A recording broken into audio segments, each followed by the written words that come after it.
Hello guys, welcome to knowledge home. আমি অরিজিৎ মাহাতো। আর আজকে আমরা আলোচনা করব অলিম্পিক গেমস নিয়ে। এটা বর্তমানে একটা খুবই গুরুত্বপূর্ণ টপিক। কারেন্ট অ্যাফেয়ার্স যেসব এক্সাম আছে সেই সব এক্সামের ক্ষেত্রে তো খুবই ইম্পর্ট্যান্ট। তো ভিডিওটা পুরোটা দেখবেন। আমি অনেক ইম্পর্ট্যান্ট কোশ্চেন্স নিয়ে আলোচনা করব, অনেক কিছু জানতেও পারবেন। তো শুরু করা যাক। প্রথমেই অলিম্পিক্স নিয়ে জানতে হলে আমাদের জানতে হবে অলিম্পিক্সের হিস্ট্রি নিয়ে। তো ফার্স্ট অলিম্পিক যখন শুরু হয় প্রায় 3000 বছর আগে, 8th সেঞ্চুরি বিসিতে অলিম্পিয়া বলে একটা জায়গা ছিল, গ্রিক যে সভ্যতা ছিল সেখানে। সেখানে শুরু হয়, চলে প্রায় 1200 বছর ধরে, প্রায় 4th সেঞ্চুরি এডি পর্যন্ত। এটা মূলত শুরু হয়েছিল যে গ্রিসের একটা ভগবান ছিল, এই যে ইনি জিউস বলে, তাকে বলা হতো the king of the gods. তো তাকে উৎসর্গ করার জন্য মূলত এই অনুষ্ঠানটা অনুষ্ঠিত হতো গ্রিসে। অলিম্পিয়া যে শহর ছিল গ্রিসে সেখানে। তো সেখানে একটা স্ট্যাচুও বানানো হয় গ্রিসের অলিম্পিয়াতে, যেটা এখন বর্তমানে one of the 7 wonders of the ancient world, ইউনেস্কোর যে লিস্ট আছে সেখানে নামাঙ্কিত হয়েছে। এই যে এখানে দেখতে পাচ্ছি যে গ্রিক সেটেলমেন্টের যেখানে অলিম্পিক্স অনুষ্ঠিত হতো, এই যে জায়গাটা এটা এখনো আছে। তো এটা গ্রিসে গেলে, অলিম্পিয়াতে গেলে এখনো দেখা যায়। তো এই যে এখানে এটা হচ্ছে গ্রিক সেটেলমেন্ট। এই যে কমলা কালারের যে এরিয়াটা দেখা যাচ্ছে এটা হচ্ছে গ্রিক সেটেলমেন্ট। এইদিকে ছিল রোমান সাম্রাজ্য। তো যখন রোমান সাম্রাজ্য খুব এম্পায়ার্ড হয়ে যায় আর গ্রিক সাম্রাজ্যের উপর আধিপত্য স্থাপন করতে শুরু করে, তো তখন গ্রিক সাম্রাজ্যের যেসব কালচারাল ইভেন্ট থেকে শুরু করে যে ইভেন্টসগুলো, সেগুলোকে তারা চাপা দিতে শুরু করে। তো এনশিয়েন্ট গ্রিক যে সেটেলমেন্ট ছিল সেখানে অলিম্পিয়া যে জায়গা ছিল যেটা বললাম সেখানে অনুষ্ঠিত হতো। তো সেখানে বিভিন্ন যে জায়গা ছিল আলাদা, আরো আলাদা আলাদা, যেমন ধরে নাও অ্যাথেন্স, স্পার্টা, ডেলস, এসব আশেপাশে সব জায়গা থেকে অলিম্পিয়াতে আসতো সবাই। এখানে একটা প্রত্যেক 4 বছর অন্তর একটা গেমস অনুষ্ঠিত হতো। তো সবাই আসতো তখন যদি এই সব জায়গায় যেসব সাম্রাজ্য ছিল, যেমন ধরুন স্পার্টা, ডেলফি, অলিম্পিয়া, এদের মধ্যে যুদ্ধ লেগেই থাকতো। কিন্তু যখন অলিম্পিক যে গেমটা হতো তখন তারা সবকিছু বন্ধ রেখে অলিম্পিক্সের উৎসবে মজে রইতো। তো আমরা বলি এরপর আস্তে আস্তে সেই যে 1200 বছর ধরে চললো, তারপর হঠাৎ করে আবার অলিম্পিকটা বন্ধ হয়ে গেল। কি জন্যে? তো প্রথমে বলে রাখি, গ্রিসরা ছিল পলিথেইস্ট, মানে তারা অনেক ভগবানে বিশ্বাসী ছিল। তাদের আহ, মূল 12টা দেবতা ছিল।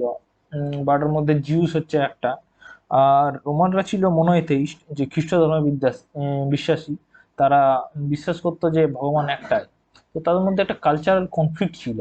তো তারা যখন রোমান সাম্রাজ্য শক্তিশালী হয়ে ওঠে ও তারা আস্তে আস্তে আস্তে আস্তে গ্রিক সাম্রাজ্যের অনেকটা জায়গা দখলও করে নেয়, তো তখন তারা চাপ দিয়ে এই যে কালচারাল ইভেন্টটা, এই যে জিউস ভগবানকে উৎসর্গ করে যে একটা গেম অনুষ্ঠিত হচ্ছে, এটা বন্ধ করে দেওয়ার চেষ্টা করে ও অনেকাংশে সাকসেসফুল হয়। এরপর প্রায় 1500 বছর ধরে বন্ধ ছিল অলিম্পিক গেমটা।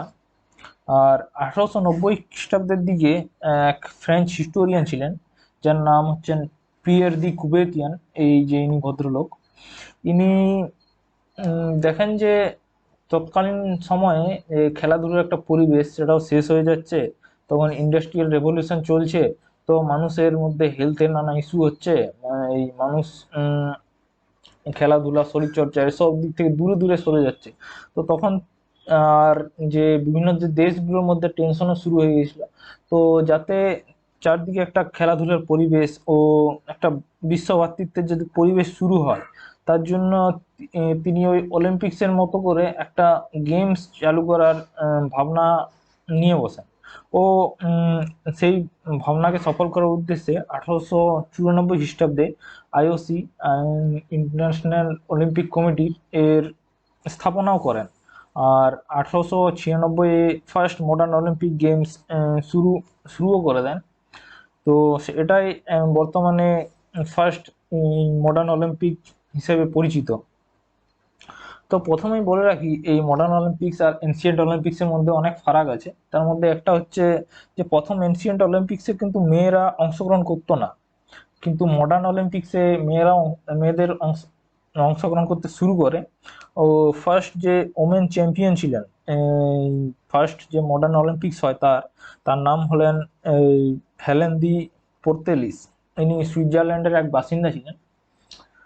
তো এরপরে আস্তে আস্তে আস্তে অনেক দিন ধরে মডার্ন অলিম্পিক্সে চলতে থাকে। তো যেমন যে কোনো জিনিস চলতে চলতে বিবর্তন তো হয়ই। তো মডার্ন অলিম্পিক্সের অনেক বিবর্তন হয়, আর আরো তিনটি নতুন অলিম্পিক গেমসের উদ্ভব হয়। এই তিনটে হলো একটা যেটা চলছিল চলাচলিত, যেটা সামার অলিম্পিক্স নামে পরিচিত। এরপর আরো যে তিনটে উদ্ভব হয় তাদের মধ্যে তিনটে হচ্ছে একটা উইন্টার অলিম্পিক্স, তৃতীয়টা হচ্ছে প্যারা অলিম্পিক, আর চতুর্থ হচ্ছে ইয়ুথ অলিম্পিক্স। তো আমরা এই চারটা নিয়ে শর্টে জানবো এটা কি জিনিস। তো যে আমাদের পৃথিবীর যে শীত প্রধান দেশগুলোতে আছে, সেই শীত প্রধান দেশগুলোতে অনেক বরফের উপর স্পোর্টস হয়, যেমন ধরে নাও আইস স্কেটিং, আইস হকি, এসব।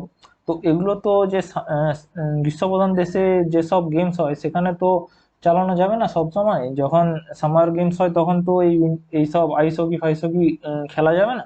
তো তাহলে সেই যাতে শীত প্রধান দেশের গেমসগুলো যাতে খেলা যায় তার জন্য ইন্টারন্যাশনাল অলিম্পিক কমিটি একটা নতুন গেমসে শুরু করে দেয়, যেটার নাম হয় উইন্টার অলিম্পিক গেমস। আর প্যারালিম্পিক্স গেমসেরও একটা খুব ইন্টারেস্টিং স্টোরি আছে, সেটা বলছি, একটু শুনবে। তো 1948 খ্রিস্টাব্দের দিকে যখন দ্বিতীয় বিশ্বযুদ্ধ শেষ হয়, তখন দেখা যায় যে বিভিন্ন হসপিটালে চারদিকে গোটা বিশ্বের চারদিকেই বিকলাঙ্গ সোলজার, বিকলাঙ্গ সিটিজেন ভরে গেছে। মানে যুদ্ধের পর যা হয় আর কি, কারো হাত পা চলে গেছে এরকম পার্সন, মানে ডিসেবল পার্সন হয়ে গেছে। তো তারা যাতে বাঁচার একটা নতুন আশার আলো খুঁজে পায়, তো তাদেরকে মানে ইন্সপায়ার করার জন্যে 1948 খ্রিস্টাব্দে এক ডাক্তার ছিলেন যার নাম লুডউইগ গাটম্যান। ইনি লন্ডনের এক ডাক্তার ছিলেন। উনি এক স্পোর্টস ইভেন্টের সূচনা করেন, যেটা আশেপাশে যত সব হসপিটালে যেসব প্যারা অ্যাথলিট ছিল, অথবা যেসব সোলজার, যেসব সিটিজেন ডিসেবলড হয়ে গেছিল, তাদেরকে নিয়ে একটা একটা গেমসের সূচনা করেন, যেটা প্রথমে এই ম্যান্ডেভিল গেমস নামে পরিচিত ছিল। তো সেটা প্রায় তিনি 12 বছর ধরে চালান। এরপরে তিনি ইন্টারন্যাশনাল অলিম্পিক কমিটির সাথে উম, আলোচনা করার আলোচনা করেন, এবং তিনি একটা প্রস্তাব রাখেন যে অলিম্পিকের সাথে একটা প্যারা অলিম্পিক গেমসের রাখা দরকার। কারণ এইসব যে পার্সন উইথ ডিসেবিলিটিস যেসব লোকরা আছে, তারাও যাতে একটা সুযোগ পায় অলিম্পিকের মধ্যে, তারাও যাতে একটা আশার আলো দেখতে পায়। তাদের জন্য এই তারাও যাতে ইন্সপায়ার্ড হয়, তার জন্য একটা গেম রাখা দরকার যেটা প্যারালিম্পিক গেমস নামে পরিচয় পাবে। তো অনেক অনেক স্ট্রাগল করেন উনি। তারপর 1960 খ্রিস্টাব্দে যখন রোমে অলিম্পিক্স হয়, তখন তিনি প্রায় 400 জন প্যারা অ্যাথলিট নিয়ে সেখানে রোমে হাজির হয়। ও সেখানে সেই যখন সামার অলিম্পিক্স চলছিল তার প্যারালালি তিনি প্যারালিম্পিক গেমসটা রান করান। ও মূলত এই জন্যেই যে ইন্টারন্যাশনাল অলিম্পিক কমিটি ছিল, তারা প্যারালিম্পিক গেমসকে এই অলিম্পিক গেমস হিসাবে পরিচিতি দিতে বাধ্য হয়। আর এই যে ইউথ অলিম্পিক্স এই রিসেন্ট শুরু হয়েছে। এটা যে 14 থেকে 18 বছরের মধ্যে যে অ্যাথলিটরা আছে তাদেরকে নিয়ে একটা অলিম্পিক গেমস করা হয়, যেটার আবার দুটো ভাগ আছে। অলিম্পিক গেমস এর দুটো ভাগ আছে, যেমন এই সামার উইন্টার। ইয়ুথ অলিম্পিকের সামনে দুটো ভাগ আছে, একটা হচ্ছে সামার ইয়ুথ অলিম্পিক আর একটা হচ্ছে উইন্টার ইয়ুথ অলিম্পিক। আর ওই অলিম্পিক্সের লোগো নিয়ে বলে রাখি, এই অলিম্পিক্সের লোগোটাও খুব ইন্টারেস্টিং। কিন্তু অলিম্পিকের যে লোগোটা আছে, এটার দেখবেন 5টা রিং আছে, 5টা রিংয়ের 5টা আলাদা আলাদা কালার। আর পাঁচটা কালার এই পাঁচটা মহাদেশকে রিপ্রেজেন্ট করে। যেমন এখানে ব্লু কালারটা রিপ্রেজেন্ট করে ইউরোপ মহাদেশকে, এখানে ইয়েলো কালারটা রিপ্রেজেন্ট করে এশিয়া মহাদেশকে, যে ব্ল্যাক কালারটা রিপ্রেজেন্ট করে আফ্রিকা মহাদেশকে, গ্রিন কালারটা রিপ্রেজেন্ট করে অস্ট্রেলিয়া মহাদেশকে, আর এইখানে যে লাল কালারটা রিপ্রেজেন্ট করে উত্তর এবং দক্ষিণ আমেরিকা যে মহাদেশ রয়েছে সেটাকে। তো এরপর আমরা জেনে নেব ইন্টারন্যাশনাল অলিম্পিক কমিটিকে নিয়ে।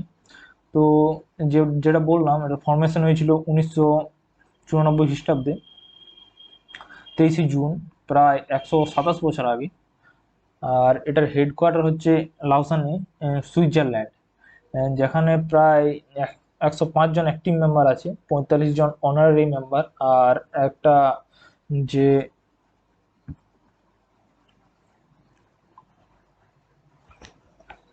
অফিসিয়াল ল্যাঙ্গুয়েজ সেটা হচ্ছে ফ্রেঞ্চ। ইন্টারন্যাশনাল অলিম্পিক কমিটির যে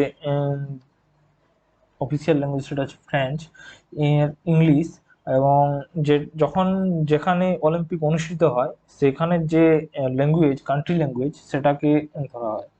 তো আরেকটা জিনিস জেনে নেবো, ইন্টারন্যাশনাল অলিম্পিক কমিটির প্রেসিডেন্ট। ইন্টারন্যাশনাল অলিম্পিক কমিটির প্রেসিডেন্ট হচ্ছে বর্তমানে থমাস ব্যাচ, জার্মানি থেকে। ইনি একজন বিখ্যাত লোক, মানে অ্যাথলিটই ছিলেন, যিনি গোল্ডও জিতেছিলেন। এরপর আমরা জেনে নেবো ইন্ডিয়ার অলিম্পিক্সে অবদান হিসেবে। তো ইন্ডিয়া এখনো পর্যন্ত 35টি মেডেল জিতেছে, যার মধ্যে 10টি গোল্ড, 9টি সিলভার, 16টি ব্রোঞ্জ আছে। আর ইন্ডিয়া প্রথম সামার অলিম্পিক্সে অংশগ্রহণ করে 1920 খ্রিস্টাব্দে। 1920 খ্রিস্টাব্দে তখন ব্রিটিশ ব্রিটিশ অনেক ব্রিটিশ লোকও ছিল, আর কিছু ইন্ডিয়ার থেকেও কিছু রিপ্রেজেন্টেটিভ ছিল। তো তখন নরমান পিচার্ড বলে এক ভদ্রলোক ছিলেন, যিনি মানে যার জন্ম কলকাতাতে, কিন্তু তিনি ব্রিটিশ বংশোদ্ভূত। তো তিনি অংশগ্রহণ করেন আর দুটো মেডেলও জিতেন। এরপর ফার্স্ট উইন্টার অলিম্পিক্সে ভারত অংশগ্রহণ করে 1964 খ্রিস্টাব্দে। আর বাকি হিস্ট্রি বলতে 1920 খ্রিস্টাব্দে যখন আমরা ফার্স্ট অংশগ্রহণ করি তখন অতটা সাপোর্ট ছিল না গভর্নমেন্টের। তো আমাদের যে বিখ্যাত লোক, যে আমরা সবাই চিনি, স্যার দোরাবজি টাটা, এক বিখ্যাত ইন্ডাস্ট্রিয়ালিস্ট, সবাই জানে আশা করি ওনাকে। ইনি বোম্বাই গভর্নর জর্জ লয়েডের হেল্প নিয়ে, মানে একটু হেল্প নিয়ে ইন্টারন্যাশনাল যখন অলিম্পিক্স 1920 অনুষ্ঠিত হচ্ছিল তখন কিছু অ্যাথলিটকে পাঠান, মানে নিজের ইন্ডিভিজুয়াল প্রচেষ্টায়। আর বোম্বের যে গভর্নর ছিলেন লর্ড জর্জ লয়েড, তার হেল্প নিয়ে কিছু অ্যাথলিটকে পাঠান 1920 খ্রিস্টাব্দে। তো সেটাই হচ্ছে nations first to the summer Olympic games. আর এরপর সেটা দেখে অনেক ইন্সপায়ার্ড হয়ে অল ইন্ডিয়া অলিম্পিক কমিটি গঠন করা হয় 1923 খ্রিস্টাব্দে। এরপর 1927 খ্রিস্টাব্দে অলিম্পিক কমিটি নাম চেঞ্জ করে ইন্ডিয়ান অলিম্পিক অ্যাসোসিয়েশন হয়। আর 1928 খ্রিস্টাব্দে ফার্স্ট যে ইন্ডিয়ান অলিম্পিক অ্যাসোসিয়েশন থেকে অংশগ্রহণ করা হয়। আর সেখানে অংশগ্রহণ করে আমাদের যে hockey team, Indian field hockey team, সেটা গিয়ে রাজত্ব করতে শুরু করে। 1928 খ্রিস্টাব্দে যখন ফার্স্ট সামার অলিম্পিকে জয়েন করে আমাদের ইন্ডিয়া হকি টিম, তখনই গোল্ড মেডেল জিতে যায়, নেদারল্যান্ডসকে হারায় 0-3 গোলে। এরপর 1932 খ্রিস্টাব্দে যে সামার অলিম্পিক্স হয় সেখানে ইউনাইটেড স্টেটসকে, মানে ইউএসকে 24-1 গোলে হারায়, যেটা এখনো পর্যন্ত অলিম্পিক্সের ওয়ার্ল্ড রেকর্ড। আর 1936 খ্রিস্টাব্দে আবার জার্মানিকে 8-1 গোলে হারায়, যেটা বলতে গেলে ফাইনালের ভিক্টরি মার্জিন যদি দেখো তাহলে এটাও একটা ওয়ার্ল্ড রেকর্ড। আর এরপর পরপর সোনাজয়ের হ্যাট্রিক করার পর আমাদের যে জেনে নেব ইন্ডিভিজুয়াল যে অ্যাথলিটরা আছে তারা কি কি প্রদর্শন করেছে। তো ফার্স্ট ইন্ডিভিজুয়াল মেডেলিস্ট ইন্ডিয়া থেকে ছিল কাসাব দাদা দাদা সাহেব যাদব 1952 খ্রিস্টাব্দে স্বাধীনতার পর উনি মেডেল জেতেন। আর ফার্স্ট ওমেন যে মেডেল উইনার ছিল এই সামার অলিম্পিক্সে, তার নাম হলে কারনাম মালেশ্বরী 2000 খ্রিস্টাব্দে। ইনিও খুব বিখ্যাত রেসলার ছিলেন। আর first individual Olympic gold medalist বলতে গেলে আমরা একজনকেই জানি, যার নাম হচ্ছে অভিনব বিন্দ্রা 2008 খ্রিস্টাব্দে, যিনি শুটিংয়ে জিতেন ম্যানস 10 মিটার রাইফেল। আর first Olympic gold medalist in India in athlete বলতে গেলে তো আশা করি এখন সবাই জেনে গেছে, নীরজ চোপড়ার নাম। আর ফ্ল্যাগ বেরিয়ার সেরেমনি, এটা একটা খুব বিখ্যাত সেরেমনি অলিম্পিকের।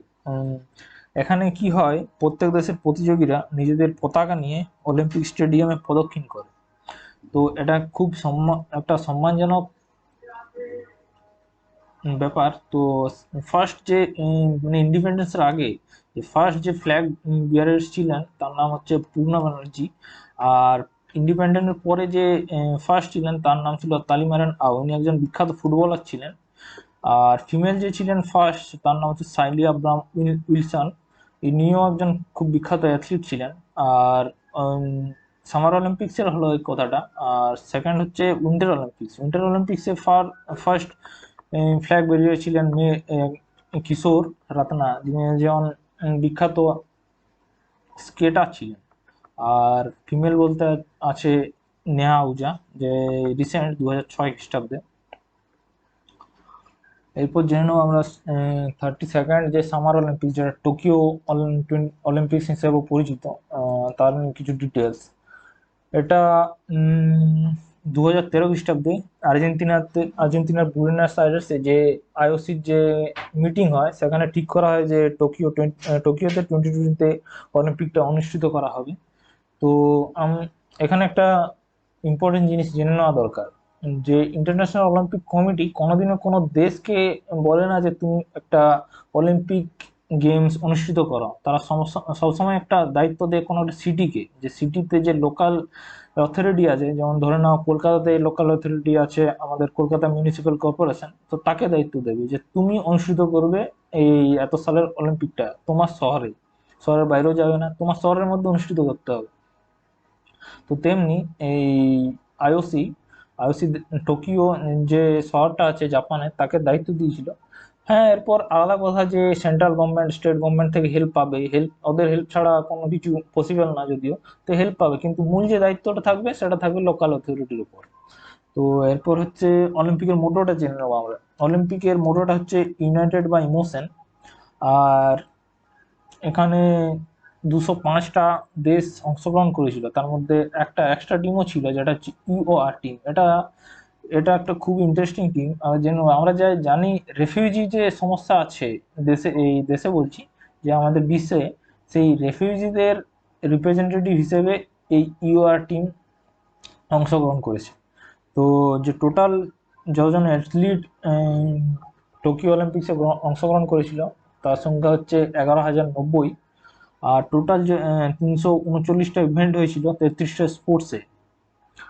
আর এটা উদ্বোধন করেছিলেন এম্পারার নারুহিতো, যে জাপানের যে এম্পারার নারুহিতো, উনি উদ্বোধন করেছিলেন। আর এখানে যে অলিম্পিক যে মশাল জ্বালান সেটা হচ্ছে নাওমি ওসাকা, এটাও খুব ইম্পর্টেন্ট, এটা পড়তে পারে। যেখানে অনুষ্ঠিত হয়েছিল সেটা তো সবাই জানো আশা করি, টোকিও অলিম্পিক স্টেডিয়াম। সেখানে সব যে ইভেন্টগুলো সব অনুষ্ঠিত হয়েছিল। এরপর আসছি আমরা টোকিও অলিম্পিক্সের অফিসিয়াল এমব্লেম আর ম্যাসকটসে। তো টোকিও অলিম্পিক্সের অফিসিয়াল এমব্লেম, যেটা এমব্লেম বলতে এই যে লোগোটা, এই লোগোটা ডিজাইন করেন আসাও টোকোলো, এক বিখ্যাত গ্রাফিক ডিজাইনার জাপানের। উনি ডিজাইন করেন এটা।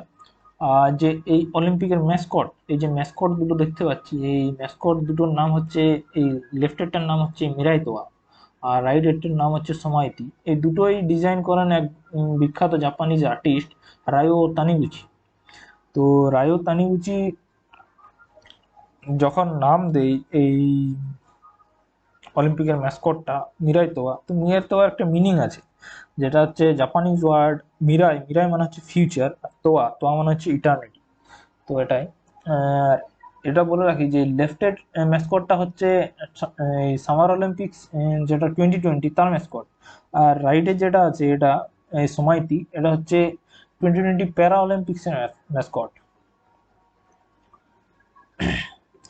আর 2020 সামার অলিম্পিক্সের টর্চ রিলে একটা স্লোগান আছে, যেটা বিখ্যাত স্লোগান, সেটার নাম হচ্ছে হোপ লাইটস আওয়ার ওয়ে।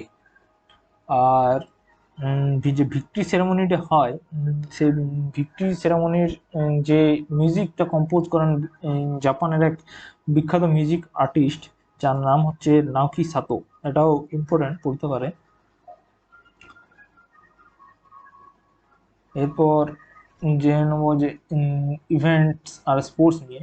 তো অলিম্পিক্সে প্রায় যে বললাম 339টা ইভেন্ট টোটাল অনুষ্ঠিত হয়েছিল 33টা ডিফারেন্ট স্পোর্টসে। তার মধ্যে একটা কথা বলে রাখি খুবই ইম্পর্ট্যান্ট, যে প্রত্যেকটা দেশকে স্বাধীনতা দেওয়া হয় যে সে যে কোনো গেমস অ্যাড করতে পারে, কিন্তু সেটা আইওসির সাথে আলোচনা করে নিতে হবে যে উম, যদি কোনো লোকাল কিছু গেম থাকে অথবা কোনো ইম্পর্টেন্ট গেম থাকে, তারা অ্যাড করতে পারে ওই অলিম্পিক্সে, তাদের একটা ফ্রিডম থাকে। তো তার জাপান এই অলিম্পিক্সে প্রায় 5টা নতুন গেম অ্যাড করেছিল। তার মধ্যে বাস্কেটবল যেটা, এই বাস্কেটবল যে সরি বেসবল, বেসবল যে গেমটা আগে অনুষ্ঠিত হয়েছিল, কিন্তু কিছুদিন কিছু অলিম্পিক্স ডিসকন্টিনিউড হয়ে গেছিল, তারপর আবার রিইন্ট্রোডিউস করা হয় এই 2020 অলিম্পিক্সে। আর এই যে চারটে, একটা হচ্ছে কারাটে, স্কেটবোর্ডিং, সার্ফিং আর স্পোর্ট ক্লাইম্বিং, এই চারটে স্পোর্টস জাপান নতুন ইন্ট্রোডিউস করে এই অলিম্পিক্সের মধ্যে। এরপর জেনে নেবো আমরা ইন্ডিয়ান যে কন্টিনজেন্ট, ইন্ডিয়া থেকে যেসব প্রতিযোগী গেছিল তাদের নিয়ে। তো ইন্ডিয়া এখন পর্যন্ত অলিম্পিক্সে তার সব থেকে বেশি প্রতিযোগী পাঠিয়েছিল এই 2020 অলিম্পিক্সে, 126 জন কম্পিটিটর প্রায়। 126 জন কম্পিটিটর। তার তার মধ্যে আমরা জানি যে 7 জন মেডেল জিতেছে, ওটা নিয়ে পরে জানবো। প্রথমে জেনে নিই কোন স্টেট থেকে সব থেকে বেশি অ্যাথলিট অংশগ্রহণ করেছে। তো যে এতজন অ্যাথলিট গেছে তার মধ্যে প্রায় 28 জন হরিয়ানা থেকে, 16 জন পাঞ্জাব থেকে, আর 11 জন তামিলনাড়ু থেকে অংশগ্রহণ করেছে। হরিয়ানা বরাবরই অ্যাথলিট, খুব ভালো অ্যাথলিট তৈরি করে আর অলিম্পিক্সে পাঠায়ও। অনেক আগেও অনেক দেখেছি, অনেক মেডেল নিয়ে এসছে। তো এটা একটা খুব ভালো জিনিস আর কি। তো এই আমাদের যে ইন্ডিয়ান কন্টিনজেন্টের যে ওপেনিং সেরেমনিতে ফ্ল্যাগ বেরিয়ার ছিল এই 2020 অলিম্পিক্সে, তার মধ্যে একজন হলেন মেরি কম, এক বিখ্যাত কিংবদন্তি বক্সার, আর মনপ্রীত সিং যিনি আমাদের ইন্ডিয়ান হকি দলের ক্যাপ্টেন। আর ক্লোজিং সেরেমনিতে ফ্ল্যাগ বিয়ারার ছিলেন বজরং পুনিয়া। আর ওয়েস্ট বেঙ্গল থেকে জেনে নেবো কতজন গেছিল। ওয়েস্ট বেঙ্গল থেকে 3 জন গেছিল। 3 জনের মধ্যে অতনু দাস, যার নাম, এই এর উপর একটা আশা ছিল যে একটা মেডেল নিয়ে আসবে, কিন্তু যাই হোক সাকসেসফুল হননি তিনি। তো তাও 3 জন গেছিলেন আমাদের ওয়েস্ট বেঙ্গল থেকে। একজন হচ্ছে অতনু দাস, আর আরেকজন হচ্ছে সুতীর্থা মুখার্জি, আর একজন হচ্ছেন প্রণতি নায়ক। এরপর আমরা জেনে নেব টোকিও অলিম্পিক্স 2021-এর মেডেল লিস্ট। তো প্রথমেই গোল্ড মেডেল দেখবো কে নিয়ে এসছে। আশা করি সবাই জেনে গেছে এতদিন যে নীরজ চোপড়া মেন্স জ্যাভলিন থ্রোতে গোল্ড মেডেল নিয়ে এসছে। আর সিলভার নিয়ে এসছেন আমাদের Mirabai Chanu weightlifting women's 49 KG ইভেন্টে। আর সিলভার নিয়ে এসছেন আমাদের রবি কুমার দাহিয়া রেসলিংয়ে মেন্স ফ্রি স্টাইল 57 কেজি ইভেন্টে। আর ব্রোঞ্জ নিয়ে এসছে 4 জন। 4 জন হচ্ছেন পিভি সিন্ধু, এক বিখ্যাত ব্যাডমিন্টন প্লেয়ার, সবাই জানো আশা করি। আর লোহিনা, যিনি বক্সিং একজন বিখ্যাত মহিলা। বজরং পুনিয়া, যে এক বিখ্যাত রেসলার। আর আমাদের মেন্স ফিল্ড হকি টিম। এরপর ওভারঅল রেজাল্ট যদি দেখি আমাদের 2020 অলিম্পিক্সে। তো ইউনাইটেড স্টেটস ইউএস টপ করেছে মেডেল কাউন্টে। তার মধ্যে টোটাল গোল্ড পেয়েছে 39টা, আর টোটাল যেটা মেডেল কাউন্টে হাইয়েস্ট নাম্বার পেয়েছে। তার মধ্যে 113টা টোটাল মেডেল পেয়েছে, তার মধ্যে বললাম যে 39টা গোল্ড। চায়না হয়েছে সেকেন্ড, আর জাপান হয়েছে থার্ড। আর এখানে এগুলো খুব ইম্পর্টেন্ট যে বারমুডা, ফিলিপিন্স আর কাতার, এই যে তিনটে দেশ এবার ফার্স্ট অলিম্পিকে গোল্ড মেডেল জিতেছে।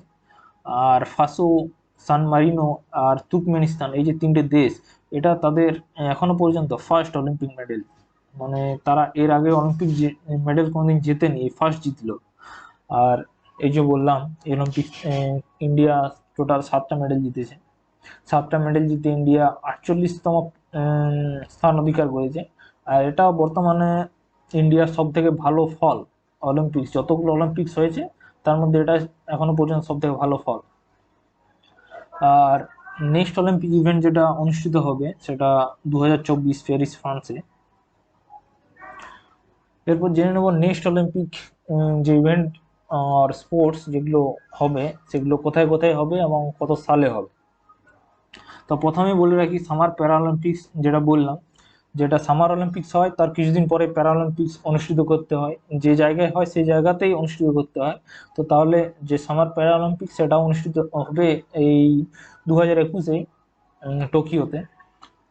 আর যেটা নেক্সট উইন্টার অলিম্পিক্স, যেটা সামার অলিম্পিক্সের পর 2 বছর পর হয়, সেটা হবে বেজিং, চায়নাতে 2022-তে, মানে 2022 খ্রিস্টাব্দে।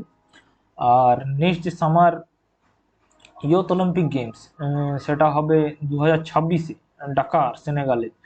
ঢাকার হচ্ছে সেনেগালের ক্যাপিটাল শহর। আর 2024-এ উইন্টার ইয়ুথ অলিম্পিক্স অনুষ্ঠিত হবে, যেটা হচ্ছে গ্যাংওয়ন, সাউথ কোরিয়াতে। আর 2024 সামার অলিম্পিক্স যেটা অনুষ্ঠিত হবে সেটা বললাম প্যারিস, ফ্রান্সে হবে।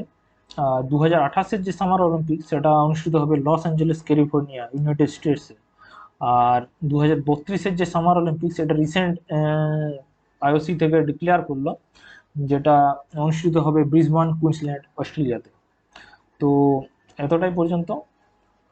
থ্যাংক ইউ, আশা করি ভালো লেগেছে। যদি ভালো লাগে তাহলে প্লিজ লাইক, শেয়ার, সাবস্ক্রাইব আমার চ্যানেল। Thank you.